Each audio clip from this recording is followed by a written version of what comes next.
And I've been thinking all week about the words of Jesus.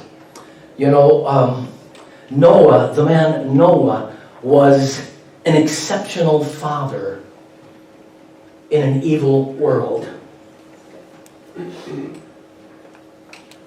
And we're going to look at him today and look at the condition of humanity when Noah lived, and then look at the character of Noah, which has nothing to do with the condition of humanity.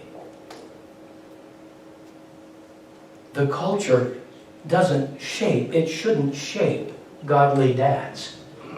Dads shape the culture. And this message is phenomenal. And we're going to be going into some of the Old Testament stuff.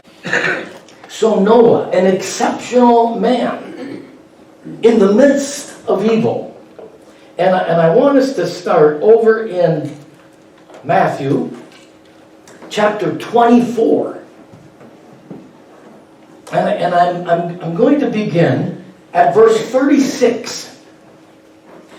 And you know, the reason that we know the Bible to be true, and people say, well, what about the Old Testament? How do we know it's true? Jesus quoted the Old Testament all the time.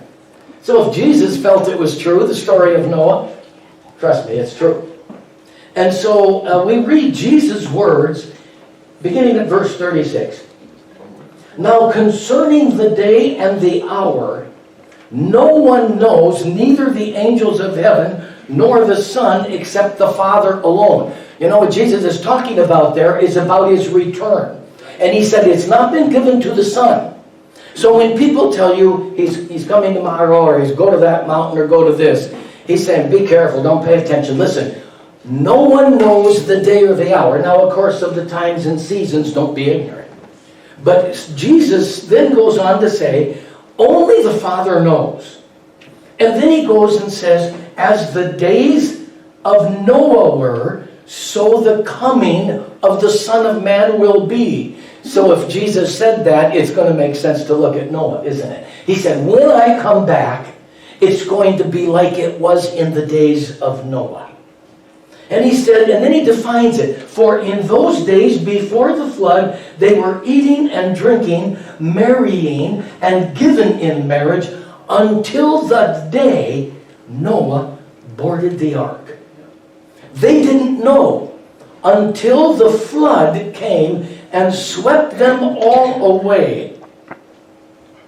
Are you hearing this so far? This is the way it will be, the coming of the Son of Man will be. Now, notice that Jesus talks about as in the days of Noah. That's what it's going to be like. And then he doesn't list all the particular sins or evil. He doesn't list all of them. He doesn't go into they were doing this and that. In fact, it's a little more concerning what he is saying. Because he ends up saying they were eating and drinking and marrying and given in marriage. And it's like, party on, build bigger barns. It was like life was going on for them as usual, consumed with partying and themselves and normal activity, marrying and giving in marriage. Here's what he's really saying. He is actually saying they were taking no thought for that Jesus, or that God was going to bring judgment, rather, on them. No thought. Oblivious. I sat there last night thinking of all the people that didn't know Christ and some that did. But I sat there and I thought, God, this is a really timely thing. Here it was. I never planned that. I didn't plan the wedding at the same time, but eating and drinking, marrying and given in marriage. Life as usual until the day that the flood swept them away. Wouldn't you say it's important to preach, to proclaim the truth of Jesus Christ constantly? And he said, and Noah entered the ark. Oh, thank you, God. They're swept away, but Noah, fill your name in. Fill your name in, Dad. Fill your name in, husband. Will you enter the ark? In fact, will you build the ark? Let's look at Genesis chapter 6. I'll do a few verses at a time. Let's begin at verse 5. The condition of humanity, rampant wickedness, and regrets by God. When the Lord saw that human wickedness was widespread on the earth, and that every inclination of the human mind was nothing but evil all the time, He regretted that He had made man on the earth, and He was deeply grieved. Then the Lord said, I will wipe mankind, whom I created, off the face of the earth, together with the animals, creatures that crawl, the birds of the sky. Listen to this, second time He's used this word for I regret that I made them. Noah, however, verse 8, Noah, however, dad, father, husband, he found favor or grace with the Lord. Now let's just break that up a little bit. There was rampant wickedness. I want you to notice he saw Jesus, or God says, it is widespread across the earth. It's everywhere across this world and this land. And then he said, not only is it widespread across the earth, it's widespread in human minds. In fact, he says it was evil continually. And then he not only said it was in the mind, but it was in the mind constantly. People were constantly focused on evil. And yet Jesus says, wait a minute. Jesus said they were eating and drinking, well, and married and giving in marriage, well, where's all the evil in that? You don't have to be acting in a particular, and they were wicked. When you have no thought for God, and you are going on in your own life, and you will let your world turn totally away from God, that's evil. In fact, I will tell you that the absence of God in a life brings evil. Yes. The absence of God. Pervasive, around the clock. The results of evil come about by the neglect of God. When a society decides to put God out of every area and institution, evil is going to come in. Because it's the absence of God. And in fact, if God is not in His place, you will need lots of guns. When you take God out, suddenly guns come in.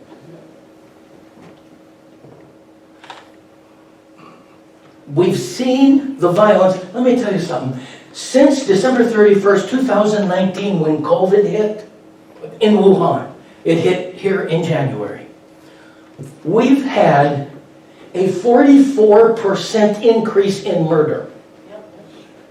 The highest since 1960.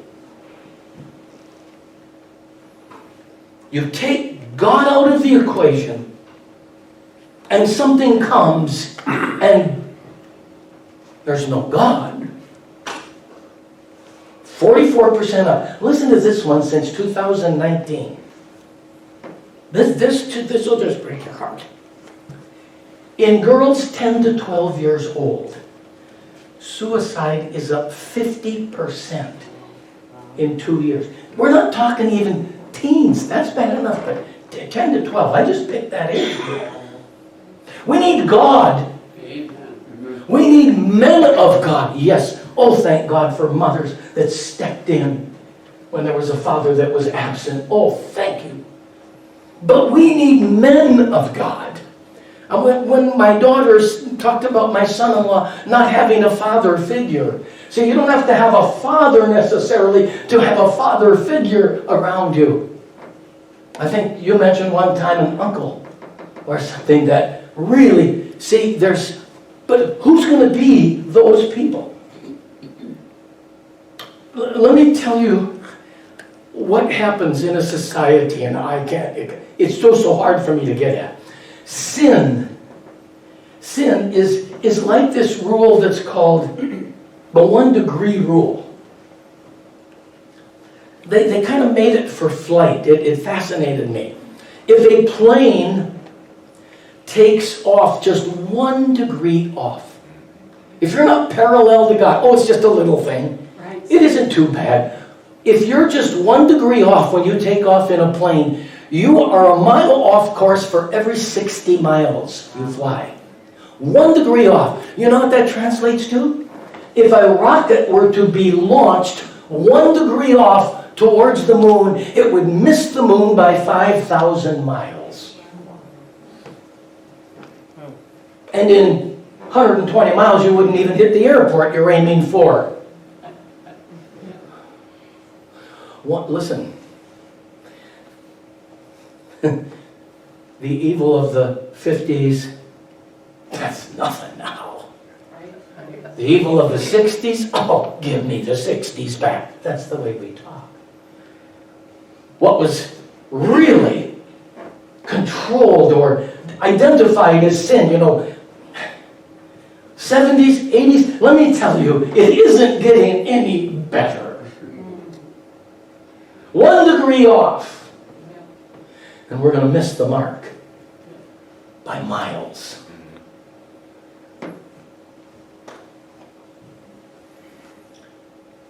There is a truth. There was a book written by a man named John Stomer. I don't know if he wrote it in 1964, but he quoted a Shakespeare line in there. He said, treason doth never prosper. What is the reason? If treason prospers, none dare call it treason. There's something deep in there.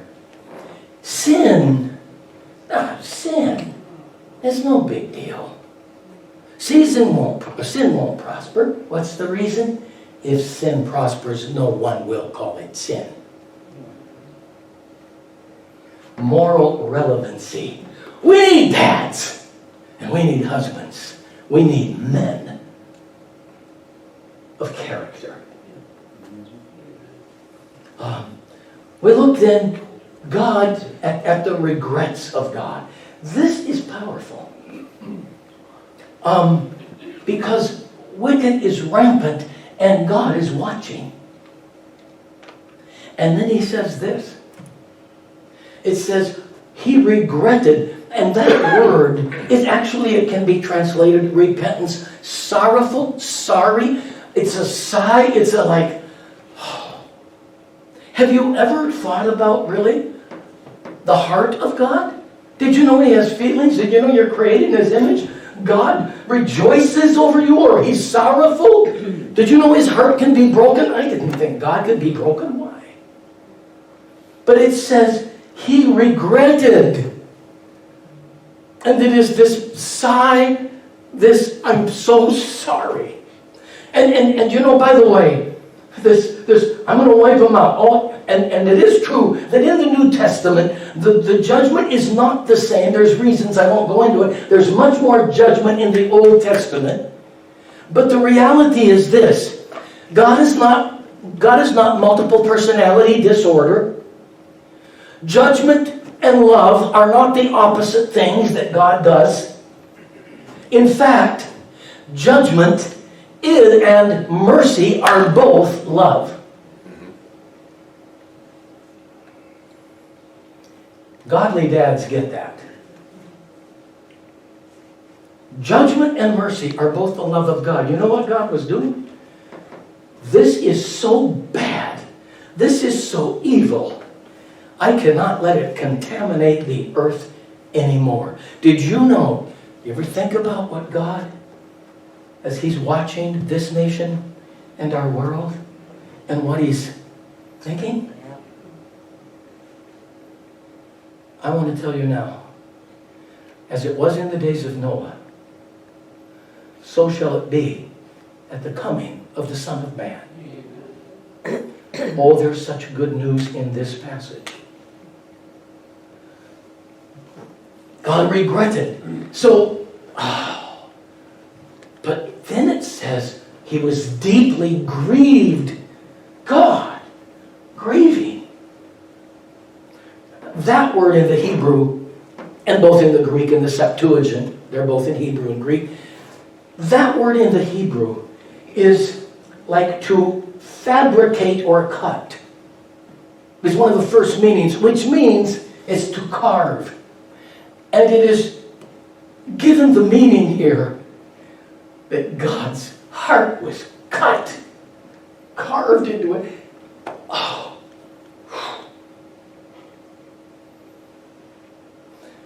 Regrets.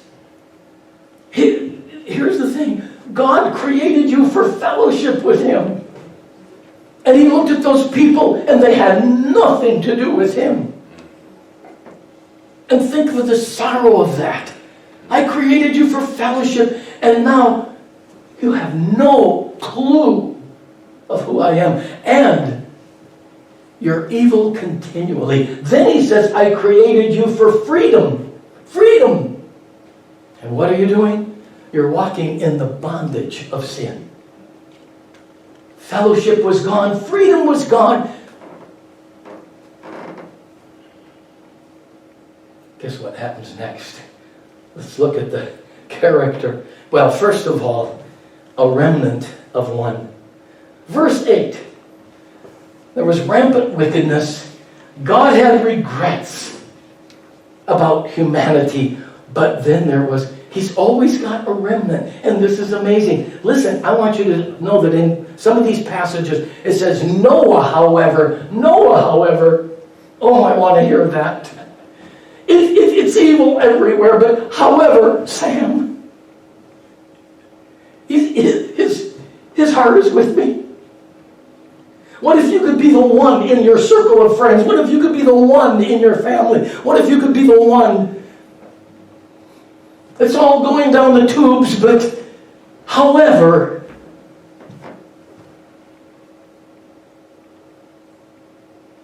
and I love what goes on next. Noah found favor or grace with God. I want to tell you the passage points out later that Noah truly, I don't know how many hundreds of thousands or millions was on the earth, that Noah, God said it twice, you are the only righteous person on the earth. Can you imagine that condition? Wow. You know what that tells me? That tells me, bear in mind, this is before the covenant. Listen up, man. This is before the law. It's before the old covenant. And it's before the new covenant. It's before Abraham. It's before Moses. And yet, God had always made a way for a person to fellowship with Him. He'd always made a way. Now, those would be imperfect and they wouldn't be eternal. And a law would be put into place, but Enoch walked with God. He's back there before Noah. Enoch walked with God and God took him. But here's the thing that strikes me. Not that there was only one on all the face of the earth. There was one man, one father, one husband that was worth saving.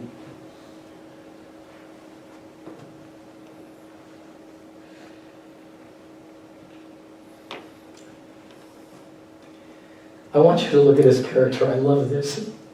It's so good. If you asked me, Sam, would you tell us, or would you write up your family records?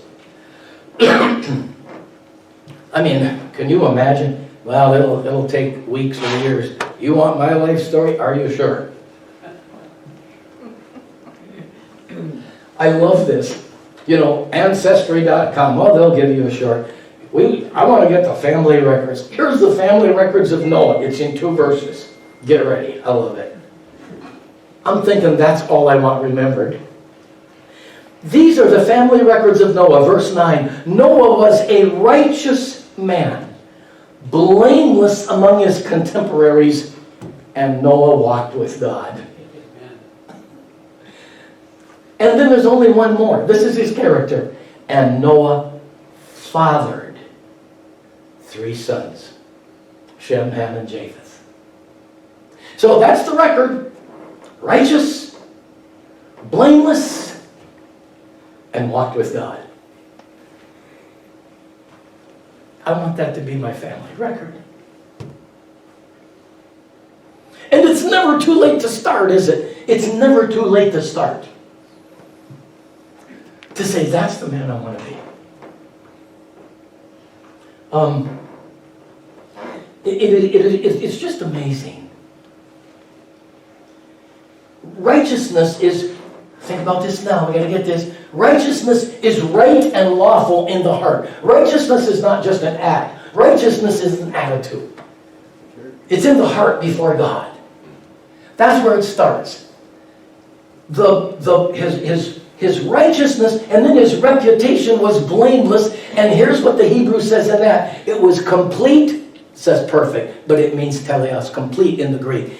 His character, his reputation was blameless, complete, and entirely sound in public view. We had a great discussion recently about the difference between reputation and character. And we said reputation is what you are in the light. Character is what you are in the dark. Okay? So Noah, righteous before God, blameless. I want you to think about the levels now. Righteous before God, in here, blameless out there, and walked with God. Inward, outward, and upward. It takes all of those. Inward, get it right in the heart, man. And then it'll display out there. But you'll need to walk with God. Dads, husbands, men, just one. Just one in the eyes of God. And that last one, his responsibility as a father. This is an interesting word. No, it's not that men can bear children, but this word is not just about, you know how we talk about dads and sometimes they're not fathers. I've had a lot of things said to me by hurting kids. Aren't you glad that God can redeem fathers? But some have said, no, not a father. This word father has a lot of meanings. It's like bringing forth a child, like a midwife. So it's like, oh. But it's also bringing up. Bringing up. For women, it's bearing a child, giving birth. For a man, it's the same word used, but in the context of bringing up. Now, some are sitting here today and say, my children are all grown up. Some say, boy, they're just kids. Either way, you can bring them up. Yeah. You can bring them up. And that's what Noah fathered. I want you to think beyond dad. I want you to think fathered.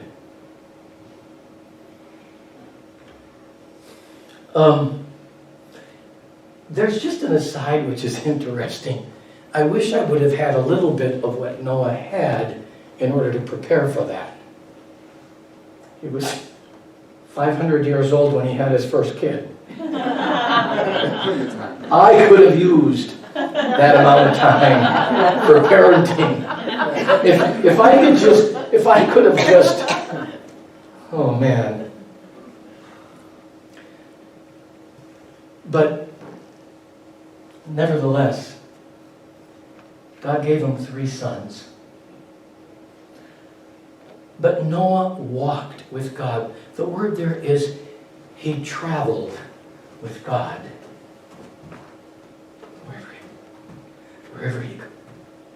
wherever God's going. Well, it's almost like I'm being led around by the nose, but you know what? It happens to be in the heart.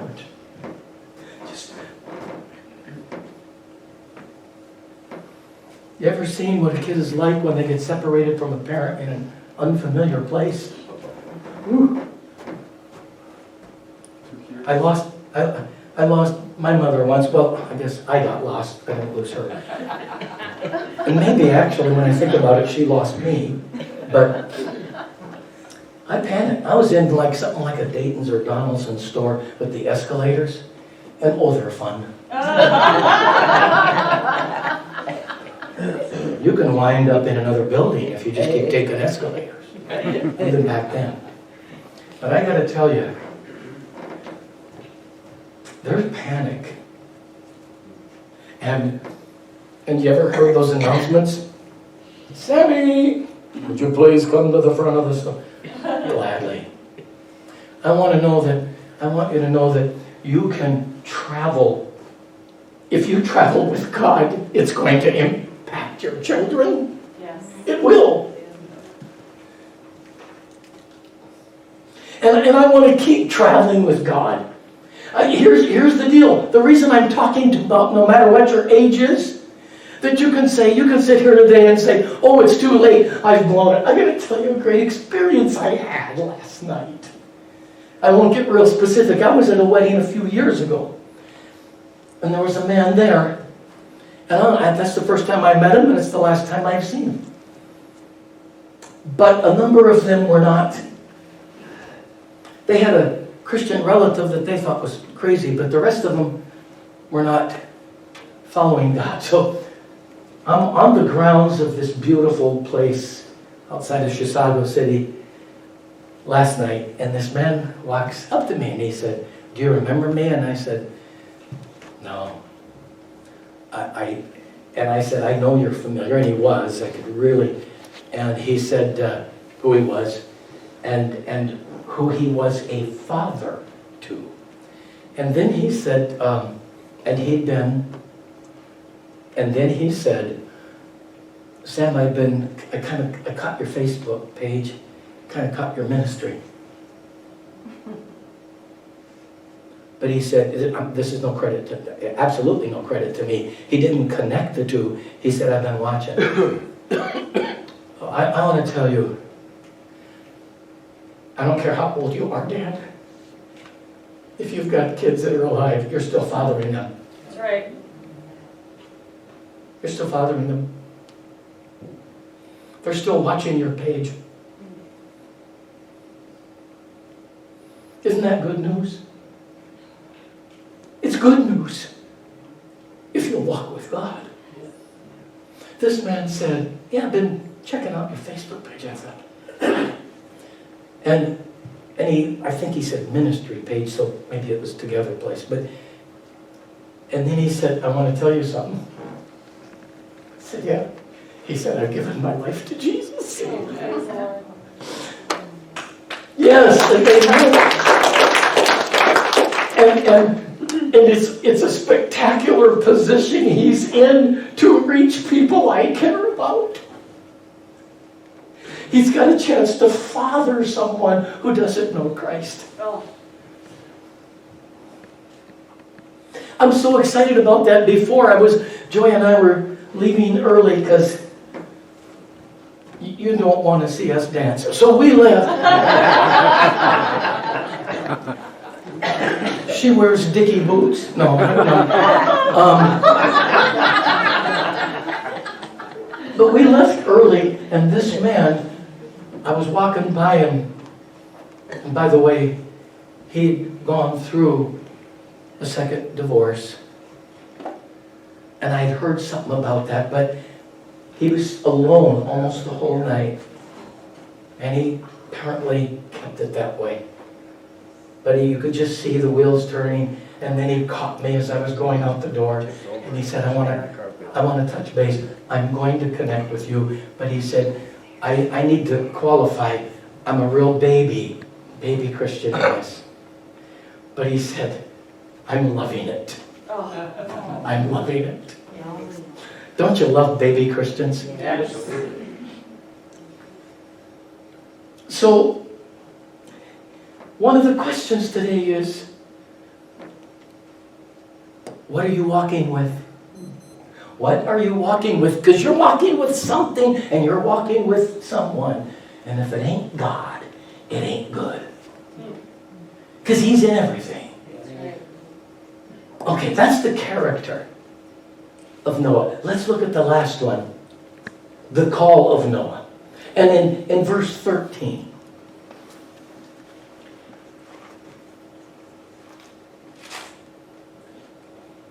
In verse 13, he says, Then God said to Noah, I have decided to put an end to every creature, for the earth is filled with wickedness. Make yourself, and it goes on, make yourself an ark of gopher wood. Now the first thing I want to say about it is he is saying, he's got God's attention. Then God said to Noah, God spoke to Noah. God still speaks today. God can still speak a lot of ways. You never know how He might want to speak in the coming months and years. But God has a voice. And so Noah got God's attention. God spoke to Noah. He says, here is what life is like. But here is what I have for you. Build yourself. And I want to focus on that because it starts off, this is for you, Noah. Dad, build yourself an ark. So he has the attention of God because a walk with God will result in a talk with God. It will. God will speak if you're walking with Him. And so he says, Noah, I've got an assignment. You've got my attention, but I've got an assignment. Build yourself an ark. And there's something that I noticed here. When God decides, He says, I have decided. When God decides something, He does, as someone said, it's not original of me, He provides for it. Yep. If it's God's decision. See, when God makes a call, He will bring out everything you need. When God gives you a message, He'll give you the materials to carry it out. And so God gave him an assignment and said, build yourself an ark. And then in verse 18, he says, this is going to be an ark, a covenant. I will make a covenant, verse 18, with you. And then he says, you will enter the ark with your sons, your wife, and your sons' wives. Now let me give you some other New Testament scriptures for a moment before we wrap up on Noah. So the ark is the ark of a covenant that God makes with Noah. And in the New Testament, Hebrews 11:7 says, by faith Noah, after he was warned, built an ark to deliver his family.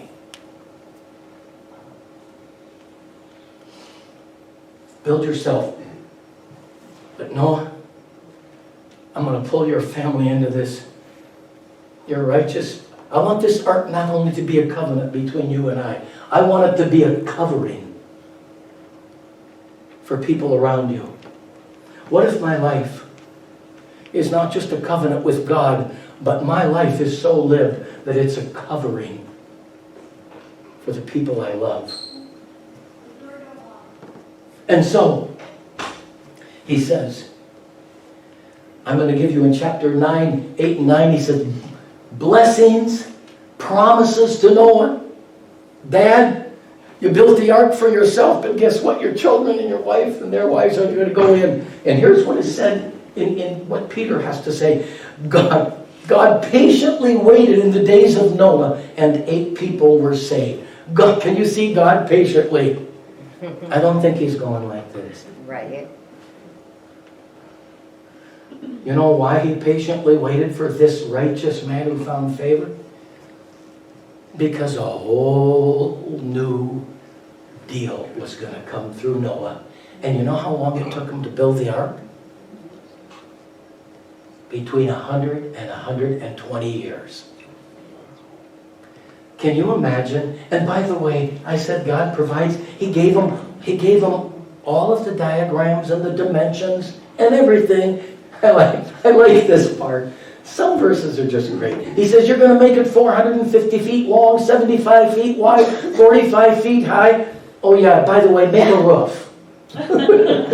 He does. You are to make a roof, and then he describes it, and he says you're going to finish the sides of the ark to with 18 inches. Do you see how specific God is?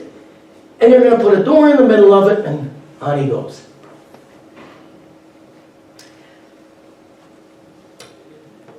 Dad, whatever the ark is you built for you, God wants your children in it. Husbands, whatever the ark is, God, He wants your wives in it. You're building it because of your life, but your life. I just challenge the good news today. I don't care if you're 80 or you were 18, this is great news. God has called me to build myself an ark for everybody I can get in. Hey, can you imagine what it felt like? Peter said Noah was a preacher of righteousness. That's a town crier. It's like a herald. He's screaming because we don't see anything in Genesis about Noah preaching.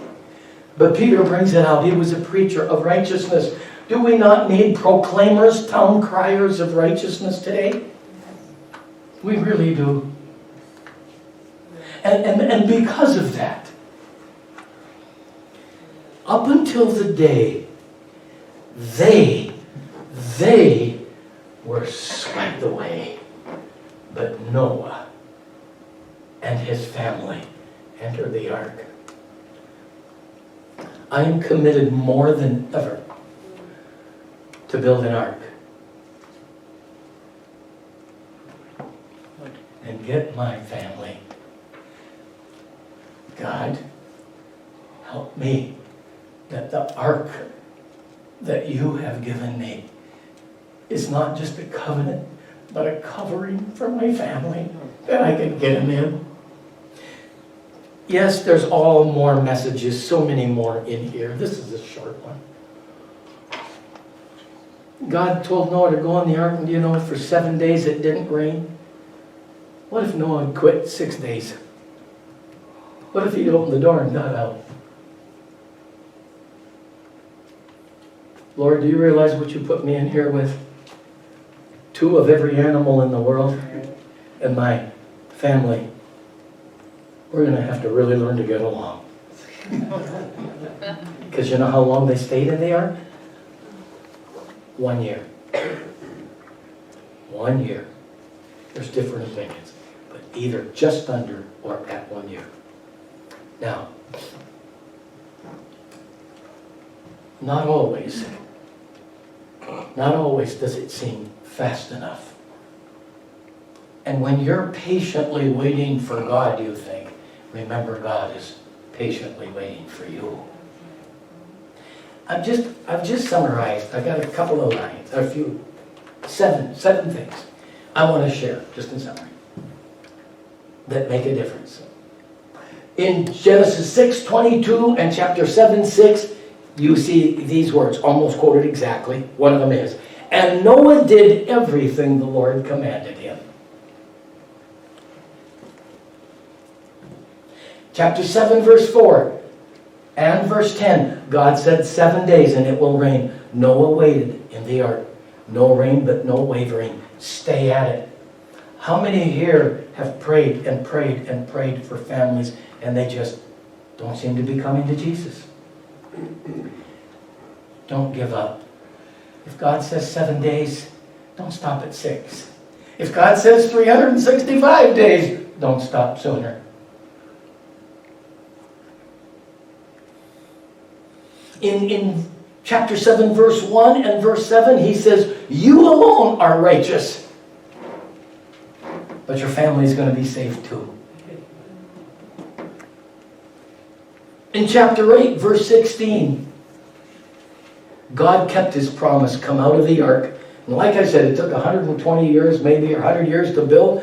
And God spoke to Noah about building it and getting in it. And did you know there's no recorded words between God and Noah for the whole year he's on it? Nothing is said until he says, come on out. Be patient. Now there is one kind of an aside before my last summary note. 2 of every kind of animal came to Noah. God said, Noah, you're to bring 2 of every kind of animal upon the earth. Birds, fowl, crawling things, whatever. And you know what he said? They will come to you. So God was going to call them out. I looked at that and I thought, okay, wait, something's wrong with this picture. The animals are going to come to the ark. Every single one of them that's called, they're going to come to the ark, but not one person outside of Noah's family. And I was just kind of casually thinking, it seems like the animals were smarter than the people. But the reality is this. God made you in his image. And you know what that means? You have will. And you have a choice and you have freedom. And he doesn't just pull you, he invites you to come. Because love is saying yes to the lover. The last point is this. Everything is evil, but Noah, one man, found grace. There's an old song, it was Oscar Hammerstein, and I never heard of Sigmund Romberg, but I had sang the song for some Christmas, it was a community talent show with everybody from the town was in it. It was one of those great community events. And, but this voice teacher had all the men line up and sing this song. Give me some men who are stout-hearted men who will fight for the rights they adore. Start me with 10 who are stout-hearted men, and I'll soon give you 10,000 more. Shoulder to shoulder and boulder to boulder will grow as we go to the fore when 10,000 men can stick together man to man. It's a great message, isn't it? And I decided to just tweak that song a little bit and write this.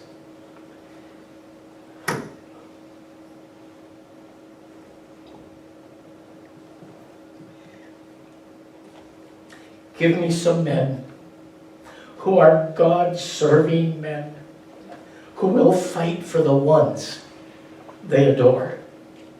Just a few men who are God-loving men, and you'll soon see there's 10,000 more. Shoulder to shoulder and boulder will grow as you go on before. When ark-building men will lay their lives down for the Lord. Wouldn't it be something to become righteous men who have found favor with God? Men who will build arks for their families, no matter how long it takes. As the days of Noah were, so the coming of the Son of Man will be. For in those days, before the flood, they were eating and drinking. They were marrying and giving in marriage.